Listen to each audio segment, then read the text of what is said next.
만약에 어떤 분이 이제 저에게 이제 목사님은 여름이 좋으세요, 겨울이 좋으세요 이렇게 질문을 하신다면 이 각각의 그 장점들이 있어서 선뜻 저는 여름이 좋습니다, 겨울이 좋습니다 이렇게 말하기가 좀 망설여집니다. 그런데 이제 이 여름은 낮이 길고 밤이 짧다는 그 점만 고려해서 답을 한다면 저는 단연코 여름이 좋습니다. 겨울에 이제 우리가 아침 7시 예배다 보니까요, 이제 아침에 그 교회를 향해서 집을 나서면은 캄캄한 그 밤이 안 그래도 이제 막 추워서 움츠려 드는데 너무 그건 좀 싫어 마음이. 그래서 이런 면에서는 제 여름이 좋습니다. 그래서 아침에 어느 3월 말 요 어간으로 가면은 어느 순간에 제가 교회 가려고 아침에 주일날 문을 나서는데 환하게 밝아지는 그 지점이 1년에서 제가 기다리는 그 몇 안 되는 날 중에 한 날입니다. 그래서 저는 낮이 길기 때문에 여름이 좋은데요, 그러면 아마 이렇게 생각하실 겁니다. 그럼 우리 목사님은 하지를 되게 좋아하시겠다 이런 생각을 하신다면 정답은 아니에요. 저는 동지가 좋습니다. 그 모순 아닙니까? 아니 그 낮이 긴 걸 좋아한다면서 1년에 낮이 가장 짧은 동지를 좋아한다는 건 모순 같지만 그렇지 않습니다. 저는 1년에 동지가 또 가장 좋은 날 중에 한 날이에요. 왜냐하니까 비록 그때가 1년 중 가장 짧은 날이기는 하지만 낮이 그때부터 낮이 길어지는 스타트가 이루어지기 때문에 이제 동지가 너무 좋아요. 그래서 막 이번 동지 날에도 막 너무 기뻤고요. 그리고 지금 계속 이제 길어지고 있을 거 아닙니까? 느끼지는 못하지만. 그러다가 저는 이제 이 기다림에 소망이 있습니다. 한 3월 말 정도가 되면 또 환희의 날이 와요. 이게 그냥 서서히도 아니에요. 어느 날 아침에 교회 말씀 전하러 교회 가려고 문을 딱 열고 났으면 환하게 밝아진 어떤 지점이 있거든요. 그게 기다리는 그것들이 좋아서 이게 저에게 좀 습관이 돼버렸습니다. 아침마다 제가 집을 나서면서 이제 주일 아침에 이 기다림에 대해서 생각을 하기 때문에 이 기다림이 가져다 주는 유익에 대해서 생각을 참 많이 하는 편이에요. 예를 들면 벤자민 프랭클린이 이런 말을 했습니다. 기다릴 줄 아는 사람은 바라는 것을 가질 수 있다. 이 기다림의 유익을 이렇게 표현했고요. 알렉산드르 뒤마라는 분도 이렇게 이야기했습니다. 인간의 지혜는 단 두 단어, 기다림과 희망으로 집약된다. 저는 이게 복음이라 생각하고요, 이게 기독교라 생각합니다. 우리 기독교는 그저 막 은혜 받고 현찰 받아가서 그거를 현재 누리는 종교가 아니에요. 우리의 믿음이 자란다는 건 기다림의 의미를 알게 되는 거예요. 이 기다림이 가져다 주는 소망. 또 이런 글이 있습니다. 희망은 인간을 시들게 하지 않는 영원한 샘물이다. 이런 의미에서는 제가 하지를 별로 좋아하지 않아요. 비록 이 하지가 내가 너무 좋아하는 1년 중 낮이 가장 긴 날이지만 그러고는 이제 점점 원하지 않는 그런 낮이 짧아질 수밖에 없는 그거니까요. 신앙생활도 마찬가지예요. 우리에게 어떤 결핍이 있다면, 우리가 소망하는 것이 아직 잘 응답이 되지 않고 있다면 그 모든 건 기다림의 축복입니다. 그 기다림이 있기 때문에 살만하고, 그 기다림이 있기 때문에 늘 마음에 어떤 그 소망이 가져다 주는 기쁨을 제가 누릴 수 있기 때문이거든요. 구약의 이스라엘 백성들을 봐도 마찬가지입니다. 그들은 그 여러 강대국들 사이에 끼어서 고통당하던 역사를 갖고 있는데 이건 우리나라랑 좀 비슷하다고 그렇게들 이야기하지 않습니까? 그런데 하나님께서는 그 이스라엘 백성들에게 그들을 괴롭히고 고통당하게 하던 그 이웃 나라들을 멸하시는 방법을 쓰지 않으시고요, 그들로 인해 끊임없이 고통당하는 그 상황 속에서 우리 하나님께서는 현실적으로 그들이 힘들 마음속에 뭘 심어줍니까? 장차 오실 메시아에 대한 소망을, 장차 오실 메시아가 이루게 될 하나님 나라의 기쁨을, 이 기다림의 기쁨을 계속 전하고 계시는 게 그게 구약에서의 하나님이시거든요. 오늘 우리가 살펴보게 될 이사야서도 마찬가지입니다. 이사야서에 보면은 이스라엘 백성들의 죄악에 대한 심판에 대한 경고의 말씀이 굉장히 여러 군데서 언급이 되거든요, 반복해서. 그런데 중요한 건 이 이사야서가 그 심판에 대한 경고만 있는 게 아니라 심판에 대한 경고의 메시지 그 무게만큼이나 그럼에도 불구하고 회개하고 돌이킬 때 이 미래에 대한 소망의 말씀이 계속 반복이 되고 있다는 사실이에요. 그래서 이 이사야서의 구조를 보면은 죄와 불순종에 대한 심판의 한 줄거리와 또 회복에 대한 희망의 메시지가 계속 교차가 되는 것을 볼 수 있는데, 이 희망의 메시지의 가장 정점에 메시아에 대한 소망이 있다는 거예요. 그래서 여러분도 잘 아시는 이사야 7장 14절 어떤 예언이 이루어지는가 보니까, 그러므로 주께서 친히 징조를 너희에게 주실 것이라. 보라, 처녀가 잉태하여 아들을 낳을 것이요 그의 이름을 임마누엘이라 하리라. 우리에게는 익숙해서 새로울 게 없는 그런 말씀이지만, 그 당시에 그 강대국들 틈에 껴가지고 고통하던 이스라엘 백성들에게 이런 놀라운 기다림에 대한 예언의 말씀이 선포될 때 이게 가슴 벅차게 받아들여졌다고 생각을 합니다. 오늘 본문도 똑같습니다. 이사야 9장 6절, 이는 한 아기가 우리에게 낳고 한 아들을 우리에게 주신 바 되었는데 그의 어깨에는 정사를 메었고 그의 이름은 기묘자라, 모사라, 전능하신 하나님이라, 영존하시는 아버지라, 평강의 왕이라 할 것임이라. 지금 아수르를 위시해 가지고 이 이스라엘을 위협하는 주변 국가들의 그 강팍한 움직임 속에서 두려워하고 있던 그들 입장에서 우리 하나님은 그렇기 때문에 이 메시아에 대한 소망, 이 기다림에 대한 소망을 하나님이 주고 계시다는 그 말씀이에요. 이런 점에서 우리 기독교는 기다림의 종교다, 이렇게 말씀드릴 수 있는데요. 저는 이번 성탄절을 앞두고 그 책 한 권을 구입했는데요. 맥스 루케이드 목사님이 쓴 베들레헴 그날 밤, 이런 아주 얇은 그 책입니다. 제가 이 책을 구입한 이유는 딱 하나고요. 책을 쭉 봤을 때 사실 좀 평이했어요. 그러나 책값이 하나도 안 아까웠던 건 이 책 부제 때문입니다. 부제. 이 책의 부제가 이렇습니다. 사랑이 태어나고 희망이 다가오다. 그래서 제가 그 손으로 이렇게 집기에 좋은 문고판 책이기 때문에요, 이번 12월 달에 이 책을 가까이 가지고 다니면서 이 아기 예수님에 대하여 이것만큼 정말 액기스를 담아 표현한 게 이게 또 있을까? 여러분 한번 따라해 보시겠습니까? 사랑이 태어나고 희망이 다가오다. 제가 오늘은 그 본문을 중심으로 해서 우리가 성탄절에 진짜 사모해야 되는 두 가지를 제가 정리를 해봤습니다. 성탄절에 사모해야 될 두 가지 중에 첫 번째가 뭐냐? 주님의 다스림이에요. 주님의 다스림을 사모해야 되는 게 그게 성탄절이다. 자, 오늘 본문 9장 6절 다시 보십시오. 이는 한 아기가 우리에게 낳고 한 아들을 우리에게 주신 바 되었는데 그의 어깨에는 정사를 메었고, 여기 나오는 그 어깨에 정사를 메었다고 되어 있는데, 여기 말하는 정사는 정치적인 일, 또 다스리는 일, 치리하는 일, 이걸 이제 정사를 메었다라고 표현하니까요. 그러니까 여기서 말하는 정사는 왕권을 말하는 왕권. 지금 여기서 오실 메시아에 대하여 예언을 하면서 가장 먼저 가장 강력하게 예언하는 게 뭐냐? 그분이 오시는데 왕으로 오신다는 거예요. 그래서 여러분, 성탄절이 되면은 늘 이걸 점검하셔야 됩니다. 이 땅에 오신 예수 그리스도가 내 인생의 왕이신가? 내 인생의 보좌에 내가 앉아 있는 거 아닌가? 이 보좌에 왕이신 그분이 좌정하고 계시는가? 이거 점검하셔야 돼요. 이게 왜 중요하냐?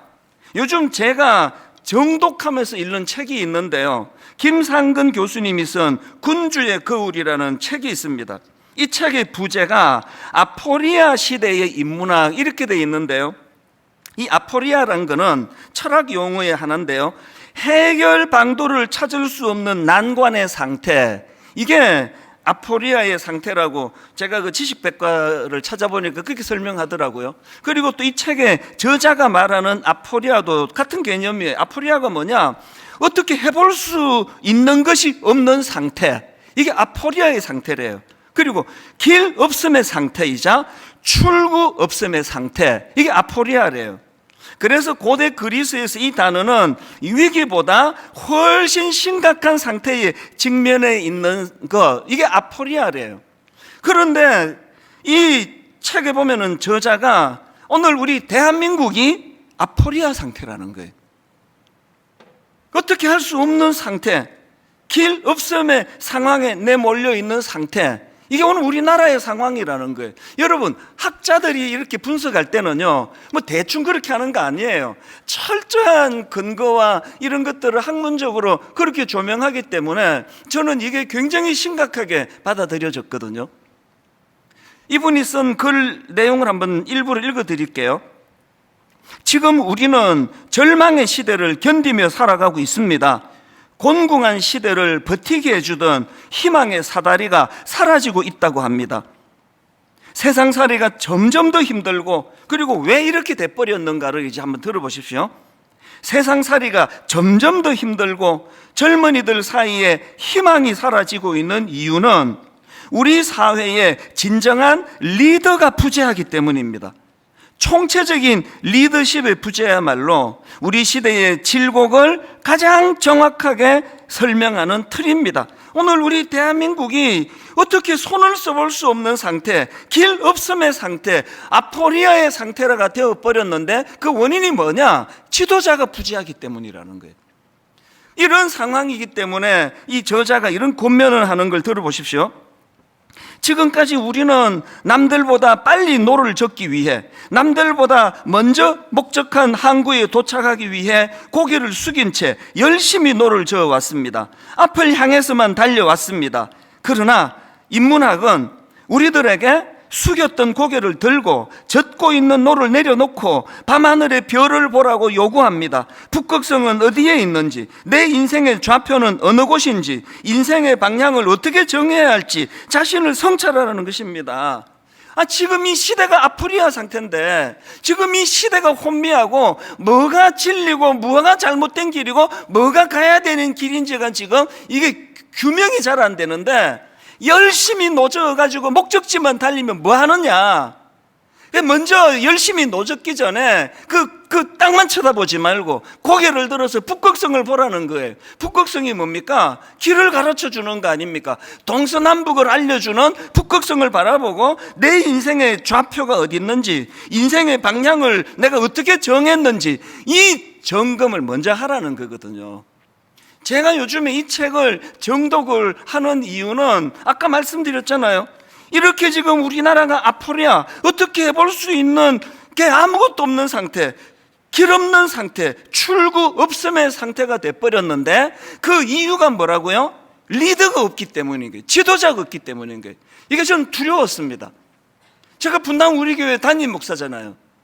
제가 혼미해지면은 이게 자리는 차지하고 있는데 리더십을 발휘하지 못하는 그런 목사가 돼버리면은 수많은 성도님들을 아포리아의 상태로 몰고 갈 수 있다는 그 두려움이 이 책을 제가 정독. 왜 성탄절에는 우리가 왕으로 오신 예수 그리스도 그분의 다스림을 받고 있는지 점검해야 되는지 아시겠죠?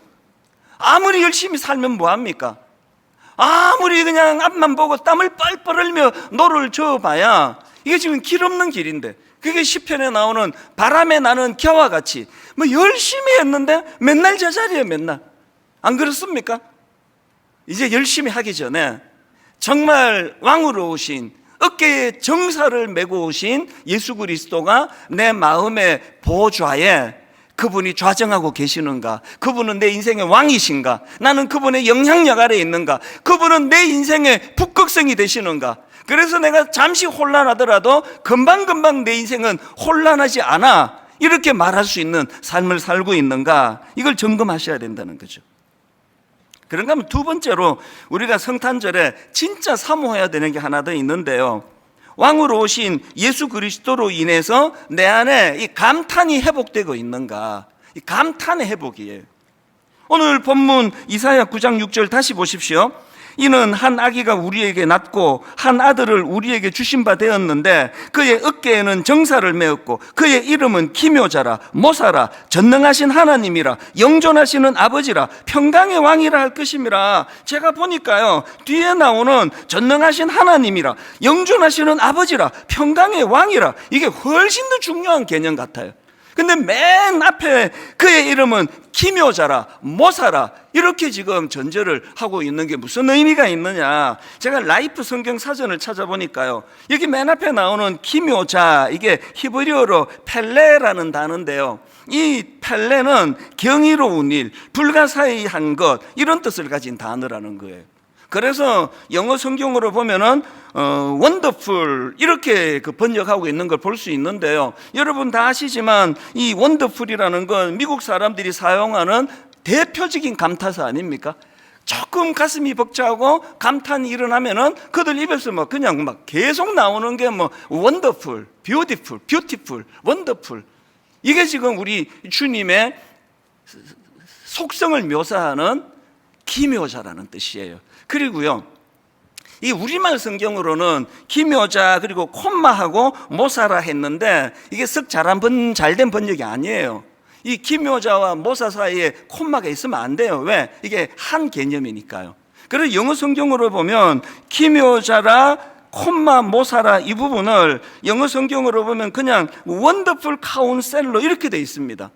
여러분, 오늘 우리 시대가 길 없는 상태, 혼미한 상태, 아포리아의 상태라면 어떻게 해야 됩니까? 원더풀 카운셀러 되시는 그분의 인도를 받아야 되는 거 아닙니까? 그분의 지도를 받지 않고는 목회도 못합니다. 그분의 지도를 받지 않고는 우리 자녀 교육 어려워요. 어떻게 가르쳐야 될지 아무도 모르는 거거든요. 그래서 오실 메시아에 대하여 가장 먼저 묘사하는 것이 원더풀 카운셀러, 놀라운 상담자. 요즘에 제가 꺼내놓고 다시 이렇게 이제 가볍게 읽는 책이 또 있는데요, 그 책은 도끼다 이런 제목의 책입니다. 이 책의 저자는 카피라이트예요. 유명한 광고 문구를 많이 만든 분입니다. 아마 이거 들어보셨을 텐데요, 나이는 숫자에 불과하다, 이 카피를 이분이 만들었어요.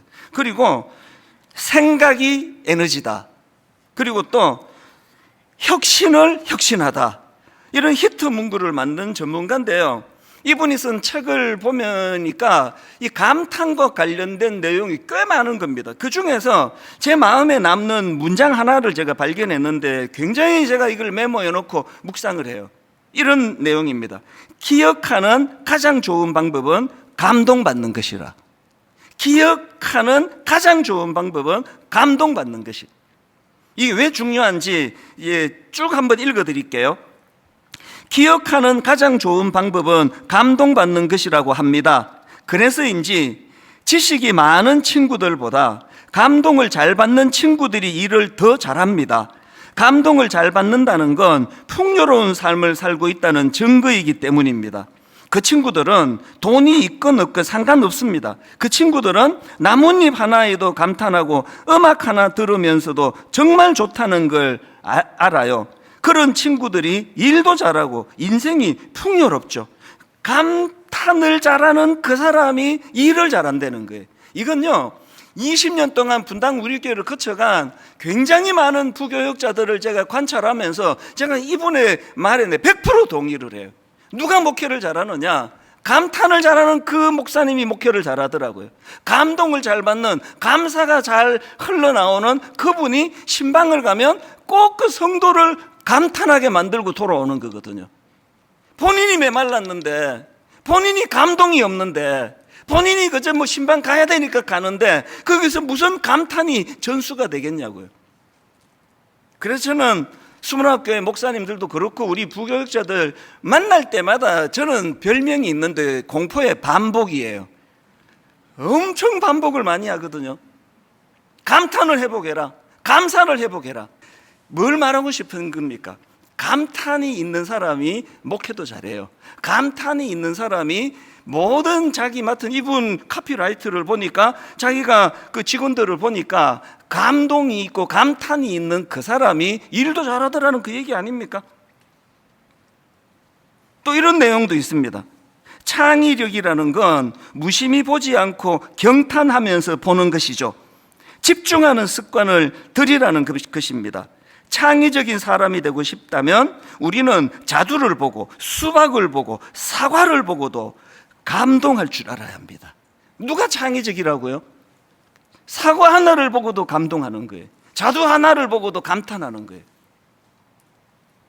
예전에 제가 한번 소개해 드린 적이 있는 김정은 교수님이 쓴 나는 아내와의 결혼을 후회한다, 이 책도 마찬가지. 이 책에서 저자가 강조하는 건 우리 인간은 감탄하려고 사는 존재라는 거예요. 이분이 강조하는 건 이 감탄이라는 건 인간만의 욕구라는 거예요.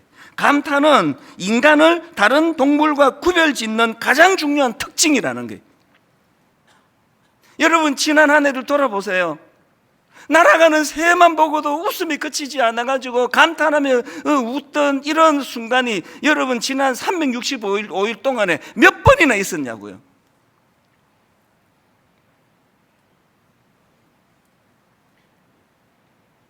그 책이 이런 결론을 내립니다. 내가 지금 행복한 삶을 살고 있는가의 기준은 아주 간단하다. 도대체 하루에 몇 번 감탄하는가이다. 사회적 지위나 부의 여부와 상관없다. 내가 아무리 높은 지위에 있다 할지라도 하루 종일 어떠한 감탄도 나오지 않는다면 그건 내 인생이 아니다. 오늘 여러분, 우리 대한민국이 울분공화국이라는 말을 하잖아요. 이유를 찾으셨죠? 그리고 대안도 찾으셨죠? 어떻게 하면 이 울분공화국 점점 분노의 악순환이 쌓여가는 이것으로 벗어날 수 있느냐? 여러분, 기묘자 되시는 예수 그리스도가 내 안에 좌정하시는 거예요. 기묘자 되시는 원더풀 카운셀러 되시는 그분이 나를 다스리실 때 내 안에 울분이 있는 그 자리가 감탄으로 바뀌어지게 될 줄로 믿습니다. 일상에 지쳐 있다 보니까요, 어떤 분이 이제 이 책에 대하여 서평을 썼는데 여자분 같아요. 이런 글을 썼더라고요.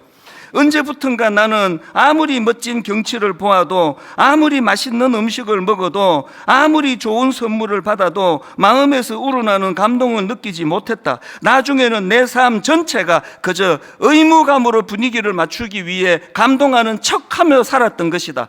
가슴 깊은 곳에서 우러나오는 감동이 없는 삶, 그것은 수동적인 삶이었다. 저는 이런 일련의 내용을 보면서 사도행전 2장 인물 하나에 기뻐하는 모습이 머릿속에 계속 맴도는 거예요.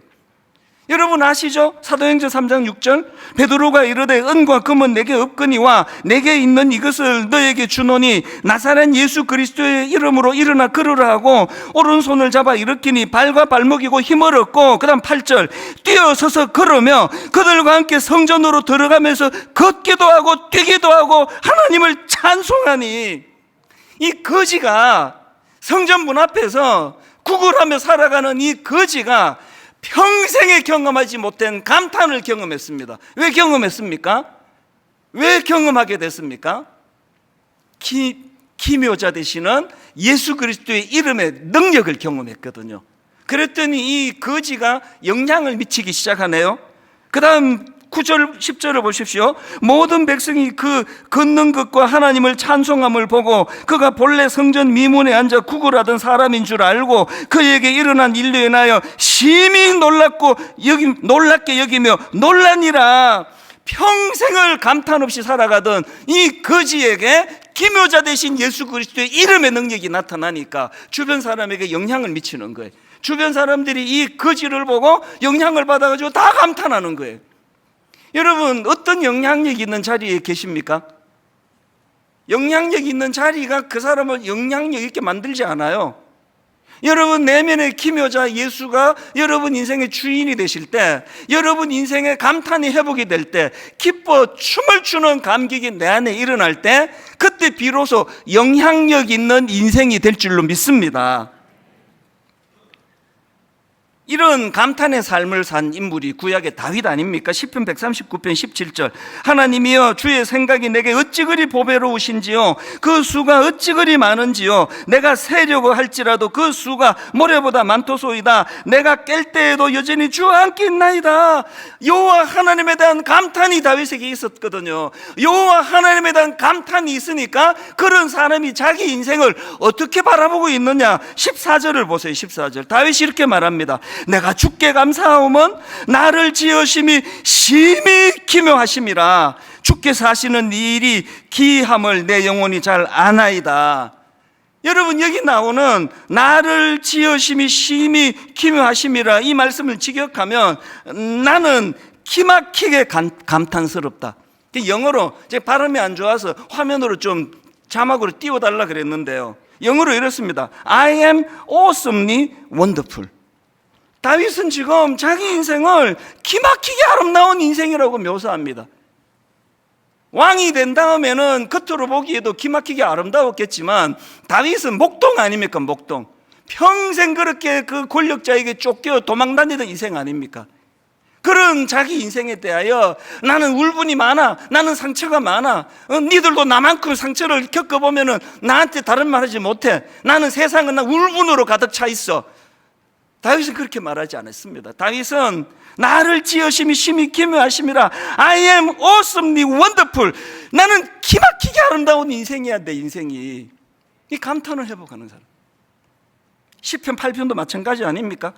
1절에서 다윗이 하나님을 감탄해요. 경탄합니다. 여호와 우리 주여 주의 이름이 온 땅에 어찌 그리 아름다운지요 주의 영광이 하늘을 덮었나이다. 이렇게 하나님을 감탄하니까 바로 그 다음 3절에 이런 영향을 그가 받습니다. 주의 손가락으로 만드신 주의 하늘과 주께서 베풀어 두신 달과 별들을 내가 보오니 사람이 무엇이간데 주께서 그를 생각하시며 인자가 무엇이기에 주께서 그를 돌보시나이까. 이게 아까 말씀을 하자면 I'm awesomely wonderful이에요. 비록 양 지키느라고 밤을 새워야 되는 3D 업종에 일을 하고 있지만 그 쏟아지는 별빛과 우주를 보면서 하나님을 감탄하니까 내 인생이 감탄이 나오는 인생이다. 그래서 그 G.K. 체스터턴이 했던 말입니다. 이 세상에서 부족한 것은 기적이 아니다. 부족한 것은 감탄이다. 결론을 이렇게 맺기 원합니다. 성탄절은 그리워할 걸 그리워하고 품어야 될 걸 품고 그 예수 그리스도가 왕으로 오심을 기억하는 그런 은혜로운 날이 되기를 주님 이름으로 축원합니다.